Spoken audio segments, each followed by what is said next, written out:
I'm telling you straight up now, I'm not going to make 100 to 200% every single year over a 5 to 10 year period. It's not going to happen.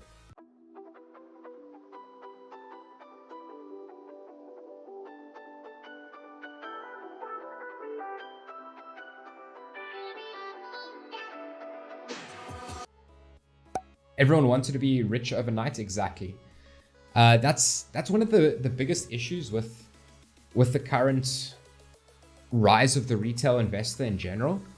Is it's too easy for everyone to invest. And when you've got stocks like GameStop and you see cryptos like Dogecoin and Shiba doing like 100,000x over the space of a few days, and millionaires being made of being completely lucky, then it's kind of getting normalized in a way, which isn't a good thing, because you're just going to cause bigger bubbles, and the fallout from those bubbles popping is just going to be even greater. It's not realistic to get rich overnight like that. And for some reason, it feels like if you're not making 100, 200, 300% returns a year, a lot of people aren't happy, which is crazy, because that is not sustainable.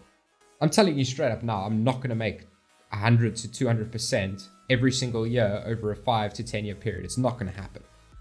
There's a 0% chance that ever happens. Might I have years where it goes up to 100 to 200%? Sure. But is that going to be annualized over the space of 5 years to be 100 to 200% a year? No chance. Some years you might have 10%, some years you might have 20%, and other years you might have 200 to 300%.